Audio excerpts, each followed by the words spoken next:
तो दोस्तों स्वागत है आप सभी का आपके अपने YouTube channel target entrance exam यानी कि TEE पर। आइए सभी हमारे साथ जुड़ जाइए। हमारी क्लास शुरू हो चुकी है जो कि रोज़ सुबह 10 बजे शुरू होती है। सभी हमारी क्लास को एक बार शेयर कर दीजिए ताकि जिसके पास नोटिफिकेशन नहीं पहुंचा है उनके पास भी क्लास का नोटिफिकेशन पहुंच जाए, ठीक है, वो भी क्लास में जुड़ सकें। तो चलिए, हमारी क्लास रोज़ सुबह 10 बजे होती है जैसा कि आप सभी जानते हैं। और भी क्लासेस हमारे चैनल पर आपको दी जा रही हैं, आप उनको भी लेते रहिए और हमें सपोर्ट करते रहिए और अपनी तैयारी को बरकरार रखिए, ठीक है। चलिए अपनी क्लास को आगे बढ़ते हैं। जैसा कि आप सभी को पता है, हमारे चैनल पर आपको प्रीवियस ईयर पेपर प्रोवाइड कराए जा रहे हैं जो कि 2011 से लेकर 22 तक के पेपर हैं, जिनमें आपको 69 रुपीज़ में आपको पेपर प्रोवाइड कराए जा रहे हैं, जिसमें आपको 5 पेपर बिल्कुल फ्री मिल रहे हैं। दोनों ग्रुप के ही पेपर हैं, साइंस के और आर्ट्स के। आप उनको आसानी से ले सकते हैं, चाहे आप हमारे QR कोड को स्कैन करके पेमेंट करके भी ले सकते हैं, या फिर हमारे व्हाट्सएप नंबर पर संपर्क करके भी ले सकते हैं, या फिर हमारे डिस्क्रिप्शन बॉक्स में लिंक दे रखा है, वहाँ से भी डाउनलोड कर सकते हैं। जैसे भी आपको इजीली रहे आप उस तरीके से पेपर को डाउनलोड कर लीजिए, ठीक है। काफ़ी बच्चों ने ले लिए हैं और जिसने नहीं लिए हैं वो लोग भी ज़रूर ले लें, क्योंकि इससे आपको बहुत बेनिफिट होने वाला है, ठीक। चलिए अपनी क्लास को आगे बढ़ते हैं।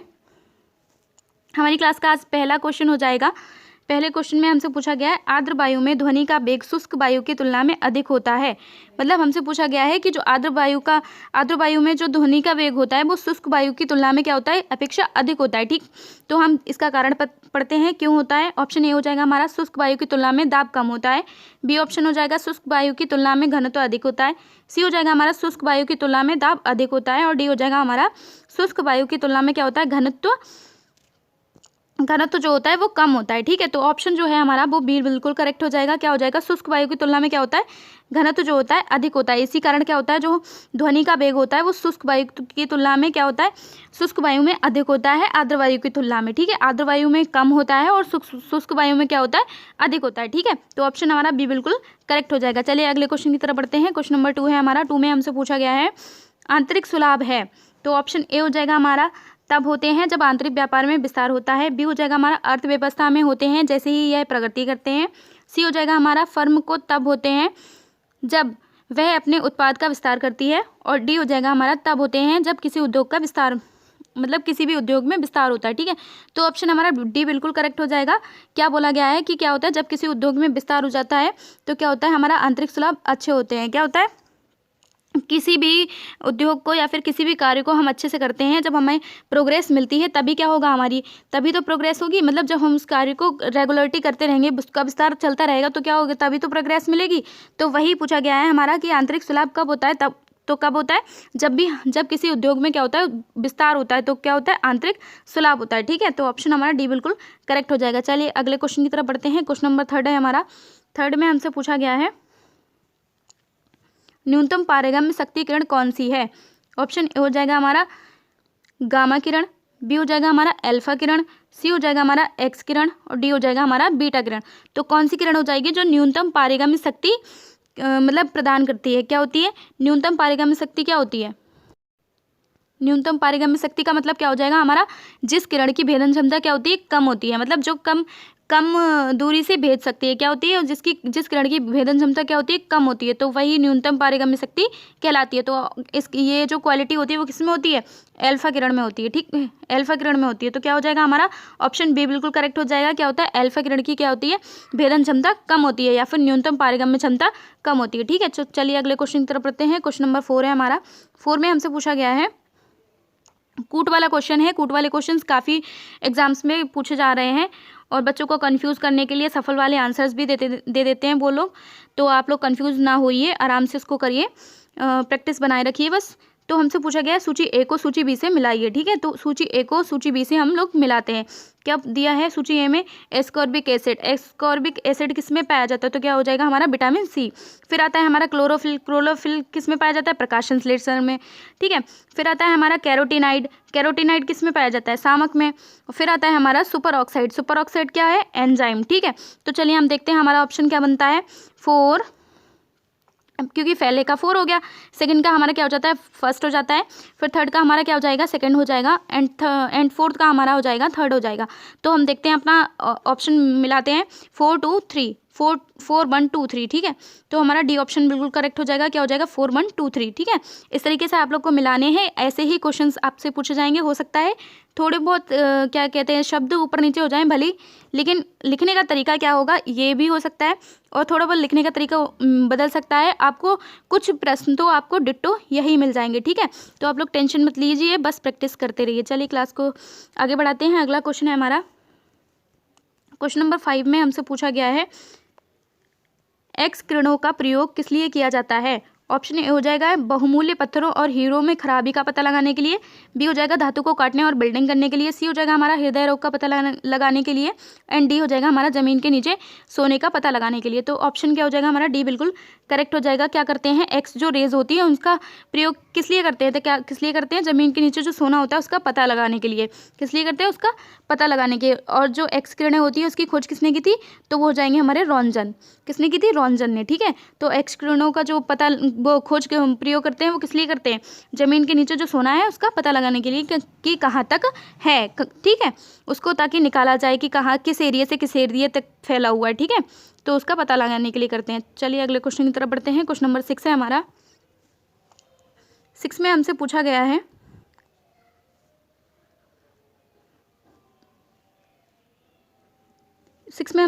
है, खेलों में उत्कृष्ट प्रदर्शन के लिए निम्नलिखित में से कौन सा पुरस्कार दिया जाता है? ऑप्शन ए हो जाएगा द्रोणाचार्य पुरस्कार, बी हो जाएगा पद्मश्री पुरस्कार, सी हो जाएगा भारत रत्न पुरस्कार, और डी हो जाएगा अर्जुन पुरस्कार। तो जो खेल उत्कृष्ट प्रदर्शन होता है उसमें कौन सा पुरस्कार जो है दिया जाता है वो हो जाएगा हमारा डी हो जाएगा। कौन सा दिया जाता है? अर्जुन पुरस्कार। किसके लिए? खेल के लिए। किसके लिए? खेल के लिए, ठीक है।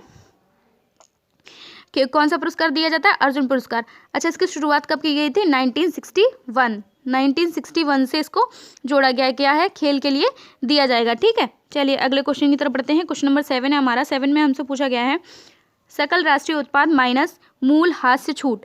मतलब ये हमसे पूछा गया है कि ये फॉर्मूला क्या बनता है, क्या मतलब क्या सिद्ध करता है, ठीक है। अगर हम सकल राष्ट्रीय उत्पाद को से माइनस मूल हास्य छूट को माइनस करते हैं तो हमें क्या प्राप्त होता है? तो ऑप्शन ए हो जाएगा हमारा व्यक्तिक आय, बी हो जाएगा हमारा निबल राष्ट्रीय उत्पाद, सी हो जाएगा हमारा प्रति व्यक्ति आय, और डी हो जाएगा हमारा सकल घरेलू उत्पाद। तो ऑप्शन जो है हमारा बी बिल्कुल करेक्ट हो जाएगा। अगर हम सकल राष्ट्रीय उत्पाद से मूल हास्य छूट को माइनस करेंगे तो हमें क्या प्राप्त होगा? निवल राष्ट्रीय उत्पाद। तो ऑप्शन हमारा बी बिल्कुल करेक्ट हो जाएगा। चलिए अगले क्वेश्चन की तरफ बढ़ते हैं। क्वेश्चन नंबर 8 है हमारा। 8 में हमसे पूछा गया है, मल्टीपल कंप्यूटिंग टास्क के लिए मेमोरी में स्पेस के पुनर्विन्यास और आवंटन को क्या कहते हैं? ऑप्शन ए हो जाएगा हमारा मल्टीटास्किंग, बी हो जाएगा मल्टी प्रोग्रामिंग, सी हो जाएगा हमारा मेमोरी मैनेजमेंट, और डी हो जाएगा हमारा नेटवर्किंग। क्या है? जो मल्टीपल कंप्यूटिंग टास्क होता है उसमें जो मेमोरी स्पेस होता है उसके पुनर्विन्यास मतलब दोबारा से संगठन को आवंटन को क्या कहते हैं? तो वो क्या हो जाएगा हमारा मल्टी प्रोग्रामिंग, ठीक है। क्या कहलाएगा? हमारा मल्टी प्रोग्रामिंग, ठीक है। तो ऑप्शन बी हमारा बिल्कुल करेक्ट हो जाएगा। चलिए अगले क्वेश्चन की तरफ बढ़ते हैं। क्वेश्चन नंबर 9 है हमारा। 9 में हमसे पूछा गया है, प्रतिहार वंश का महानतम राजा कौन था? ऑप्शन ए हो जाएगा दंतदुर्ग, बी हो जाएगा हमारा नागभट्ट सेकंड, सी हो जाएगा हमारा वत्सराज, और डी हो जाएगा हमारा भोज। तो कौन सा राजा था जो प्रतिहार वंश का महानतम राजा था? तो वो हो जाएगा हमारा डी बिल्कुल करेक्ट आंसर हो जाएगा। कौन सा राजा था? भोज, राजा भोज, ठीक है। जो प्रतिहार वंश का क्या था? महानतम राजा क्या था? जो प्रतिहार वंश था वो उसकी स्थापना किसने की थी? हरिश्चंद्र ने, ठीक है। और वहाँ का जो महानतम शासक था वो कौन था? मिहिर भोज, ठीक है। कौन था? मिहिर भोज, ठीक है। और ये क्या था? कला और साहित्य का धर्म महान संरक्षक था। क्या था? कला और साहित्य का क्या था? धर्म महान संरक्षक था। और इनका जो समय काल था वो 836 ईस्वी से मतलब 836 ईस्वी से 885 ईस्वी तक था। इनका जो कार्यकाल था, इनका जो समय था वो कितना था? 836 ईस्वी से 885 ईस्वी तक चला, ठीक है। चलिए अगले क्वेश्चन की तरफ बढ़ते हैं। तो मतलब हमारा फोर्थ आंसर बिल्कुल करेक्ट हो जाएगा। कौन था? क्या नाम? प्रतिहार वंश का महानतम शासक। तो डी ऑप्शन सही हो जाएगा, मिहिर भोज, ठीक। चलिए अगले क्वेश्चन की तरफ बढ़ते हैं। क्वेश्चन नंबर 10 है हमारा। 10 में हमसे पूछा गया है, 10 में हमसे पूछा गया है, बाजार में संतुलन कीमत का निर्धारण किससे किया जाता है? ऑप्शन ए हो जाएगा हमारा सीमांत लागत और औसत लागत के बीच समानता, बी हो जाएगा हमारा समग्र लागत और समग्र राजस्व के बीच समानता, सी हो जाएगा हमारा औसत लागत और औसत राजस्व के बीच समानता। तो ऑप्शन डी हमारा शायद कट गया है, नीचे होगा, अभी देख लेते हैं। ऑप्शन डी है हमारा सीमांत लागत और सीमांत राजस्व के बीच समानता। ठीक है, तो क्या है हमारा जो है, तो क्या पूछा गया था हमसे पूछा गया था कि बाजार में जो है संतुलन कीमत का जो है निर्धारण कैसे किया जाता है। तो सीमांत लागत और सीमांत राजस्व के बीच की जो समानता होती है उसी के माध्यम से क्या किया जाता है, बाजार में जो है संतुलन कीमत का निर्धारण किया जाता है। तो ऑप्शन हमारा डी बिल्कुल करेक्ट हो जाएगा। चलिए अगले क्वेश्चन की तरफ बढ़ते हैं। क्वेश्चन नंबर 11 है हमारा। 11 में हमसे पूछा गया है निम्नलिखित में से कौन सी नदी भारतीय भूक्षेत्र से नहीं निकलती। ऑप्शन ए हो जाएगा हमारा ब्रह्मपुत्र, बी हो जाएगा हमारा महानदी, सी हो जाएगा हमारा सतलज और डी हो जाएगा हमारा गंगा। तो ऐसी कौन सी नदी है जो भारतीय भूक्षेत्र से नहीं निकलती। तो ऑप्शन ए बिल्कुल करेक्ट हो जाएगा। क्या ए बिल्कुल करेक्ट हो जाएगा। कौन सी नदी होती है, ब्रह्मपुत्र। ब्रह्मपुत्र का जो उद्गम है वो कहाँ से होता है, तिब्बत के कहाँ से, मानसरोवर झील के निकट। मानसरोवर झील के निकट एक हिमनद है जिसका नाम है चोमांग्युम डुंग। ठीक है, चोमांग्युम डुंग हिमनद, इससे क्या होता है, ब्रह्मपुत्र नदी का उद्गम होता है। ठीक है, तो ये कहाँ से निकलती है, तिब्बत के चोमांग्यू डुंग हिमनद से। ठीक है, तो ये जो है भारतीय क्षेत्र से नहीं निकलती। तो ऑप्शन ए बिल्कुल करेक्ट हो जाएगा। चलिए अगले क्वेश्चन की तरफ बढ़ते हैं। क्वेश्चन नंबर 12 है। 12 में हमसे पूछा गया है 12 में हमसे पूछा गया है जलियांवाला बाग हत्याकांड कहाँ हुआ था। तो ऑप्शन ए हो जाएगा सूरत, बी हो जाएगा इलाहाबाद, सी हो जाएगा लखनऊ, डी हो जाएगा अमृतसर। जो जलियांवाला बाग हत्याकांड हुआ था वो कहाँ हुआ था। सबसे पहले हम जान लेते हैं कि कब हुआ था। तो ये 13 अप्रैल 1919 को हुआ था। ठीक है, कब हुआ था, 13 अप्रैल 1919 को। ठीक है, कब हुआ था, 13 अप्रैल 1919 को। और कहाँ हुआ था, ये हुआ था अमृतसर में। ठीक है, कहाँ हुआ था, अमृतसर में हुआ था। तो ठीक, ऑप्शन हमारा डी बिल्कुल करेक्ट हो जाएगा। कब हुआ था, डेट भी पूछ सकते हैं, तो डेट हो जाएगी हमारी 13 अप्रैल 1919 को। और कहाँ हुआ था, अमृतसर में हुआ था। ठीक है, अच्छा इस हादसे में हुआ क्या था। तो ये हुआ था इस हादसे में कि जो जनरल थे, वहाँ के जो जनरल थे डायर, उन्होंने क्या किया था, निहत्ती भीड़, मतलब बहुत सारी भीड़ थी, उस पर क्या थी, गोली चलाने का अधिकार दे दिया था, मतलब गोली चलाने का आदेश दे दिया था। तो इस तरीके से कई लोगों को गोली लग गई थी, कई सैकड़ों लोग वहाँ पर मारे गए थे। तो क्या हुआ था, इसी कारण क्या हुआ था, जलियांवाला बाग हत्याकांड हुआ था। ठीक है, तो ऑप्शन डी हमारा बिल्कुल करेक्ट हो जाएगा। कहाँ हुआ था, अमृतसर में, और 13 अप्रैल 1919 को हुआ था। चलिए अगले क्वेश्चन की तरफ बढ़ते हैं। क्वेश्चन नंबर 13 है हमारा। 13 में हमसे पूछा गया है लोधी वंश का संस्थापक कौन था। ऑप्शन ए हो जाएगा दौलत खान लोधी, बी हो जाएगा बहलोल लोधी, सी हो जाएगा हमारा सिकंदर लोधी, डी हो जाएगा इब्राहिम लोधी। तो ऑप्शन जो है हमारा बी बिल्कुल करेक्ट हो जाएगा। कौन है लोधी वंश का संस्थापक, तो बहलोल लोधी। ठीक, बहलोल लोधी। तो क्या हो जाएगा हमारा, इनकी जो स्थापना हुई थी, लोधी वंश की जो स्थापना हुई थी वो 1451 ईस्वी में हुई थी। ठीक, कब हुई थी, 1451 ईस्वी में। और इनका जो शासनकाल था वो 1451 से लेकर 1819 तक रहा, 89 तक रहा। ठीक है, 1451 से लेकर 89 तक रहा। इसके बाद कौन शासक बना था, सिकंदर लोधी। ठीक, इसके बाद कौन बना था, इब्राहिम लोधी। ठीक है, तो क्या हो जाएगा, इस तरीके से शासनकाल चलता रहा। ठीक, तो फिलहाल जो लोधी वंश का संस्थापक मेन था वो कौन था, बहलोल लोधी। ठीक, जो फर्स्ट संस्थापक थे वो कौन थे, बहलोल लोधी। और कब तक रहे थे, 1451 से 1819 तक, 89 तक। ठीक है, 89 तक। चलिए अगले क्वेश्चन की तरफ बढ़ते हैं। क्वेश्चन नंबर 14 है हमारा। 14 में हमसे पूछा गया है दक्षिण पूर्वी व्यापारिक हवाएं बारिश के मौसम में भारतीय उपमहाद्वीप से किसके कारण आकर्षित होती हैं। ऑप्शन ए हो जाएगा पूर्वी हवाओं के कारण, बी हो जाएगा भूमध्य रेखा पर चक्रवात के बनने से, सी हो जाएगा उत्तर पश्चिम भारत में कम वायुदाब के होने से। तो ऑप्शन जो है हमारा सी बिल्कुल करेक्ट हो जाएगा। क्या पूछा गया है हमारा कि जो दक्षिण पूर्वी व्यावहारिक हवाएं हैं वो जो बारिश के मौसम में भारतीय किस महाद्वीप के, मतलब किसके कारण जो है आकर्षित होती है, उपमहाद्वीपों की तरफ किसके कारण आकर्षित होती है। तो क्या हो जाएगा हमारा सी बिल्कुल करेक्ट हो जाएगा। उत्तर पश्चिम भारत में कम वायुदाब है। क्या है, उत्तर पश्चिम में क्या है, कम वायुदाब है, इसी कारण क्या होती है वो उपमहाद्वीपों से आकर्षित होती हैं। ठीक, उपमहाद्वीपों से क्या होती है, आकर्षित होती है। तो डी वो सी हमारा बिल्कुल सही ऑप्शन हो जाएगा। क्वेश्चन नंबर 15 है हमारा। 15 में हमसे पूछा गया है आगा खां कफ किन निम्नलिखित में से खेल से संबंधित है? ऑप्शन ए हो जाएगा हमारा क्रिकेट, बी हो जाएगा फुटबॉल, सी हो जाएगा टेबल टेनिस, डी हो जाएगा हमारा हॉकी। तो जो आगा खां कफ है वो किससे संबंधित है? हॉकी से। ठीक है, तो ऑप्शन डी हमारा बिल्कुल करेक्ट हो जाएगा। किससे संबंधित है? हॉकी से। चलिए अगले क्वेश्चन की तरफ बढ़ते हैं। क्वेश्चन नंबर 16 है हमारा। 16 में हमसे पूछा गया है ब्राउन एयर शब्द का प्रयोग किसके लिए किया जाता है? ऑप्शन ए हो जाएगा हमारा औद्योगिक धुआं, बी हो जाएगा सल्फर धुआं, सी हो जाएगा अम्लीय धुआं, डी हो जाएगा हमारा प्रकाश रासायनिक धुआं। तो जो ब्राउन एयर है उसका प्रयोग किसके लिए किया जाता है? प्रकाश रासायनिक धुएं के लिए। ठीक है, प्रकाश रासायनिक धुएं के लिए। तो डी ऑप्शन बिल्कुल करेक्ट हो जाएगा। चलिए अगले क्वेश्चन की तरफ बढ़ते हैं। क्वेश्चन नंबर 17 है हमारा। 17 में हमसे पूछा गया है सौर ऊर्जा का अधिकतम स्थिरीकरण किसके द्वारा किया जाता है? ऑप्शन ए हो जाएगा हरे पादप, बी हो जाएगा कवक, सी हो जाएगा जीवाणु, डी हो जाएगा प्रोटोजोआ। तो ऑप्शन जो है हमारा वो ए बिल्कुल करेक्ट हो जाएगा।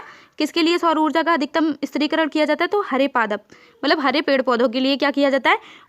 सौर ऊर्जा का क्या है? स्थिरीकरण किया जाता है। ठीक है, तो ऑप्शन हमारा ए बिल्कुल करेक्ट हो जाएगा। चलिए अगले क्वेश्चन की तरफ बढ़ते हैं। क्वेश्चन नंबर 18 है हमारा। 18 में हमसे पूछा गया है राष्ट्रीय संदर्भ में निम्नलिखित में से क्या बृहद दृष्टिकोण को दर्शाता है? ऑप्शन ए हो जाएगा भारत में मुद्रित स्फीति, बी हो जाएगा यूके को आमों का निर्यात, सी हो जाएगा हमारा बाटा सू कंपनी का विक्रय, और डी हो जाएगा रेलवे से आय। तो क्या हो जाएगा हमारा? ए बिल्कुल करेक्ट हो जाएगा। भारत में क्या मुद्रा स्फीति, क्या बोला गया? राष्ट्रीय संदर्भ में निम्नलिखित में से क्या बृहद दृष्टिकोण दर्शाता है? ठीक है, तो वो क्या हो जाएगा हमारा? मुद्रा स्फीति। क्योंकि क्या है, पूरे भारत में क्या है?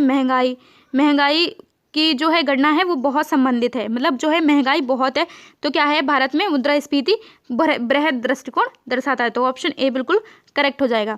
चलिए अगले क्वेश्चन की तरफ बढ़ते हैं। क्वेश्चन नंबर हमारा 19 है। 19 में हमसे पूछा गया है पशु प्रोटीन को प्रथम श्रेणी का प्रोटीन माना जाता है क्योंकि यह, ऑप्शन ए हो जाएगा हमारा बाजार में सस्ता होता है, बी हो जाएगा सुपाच्य होता है, सी हो जाएगा अनिवार्य अमीनो एसिड से भरपूर होता है, और डी हो जाएगा खाने में स्वादिष्ट होता है। तो ऑप्शन कौन सा हमारा सही हो जाएगा? सी सही हो जाएगा। क्या होता है?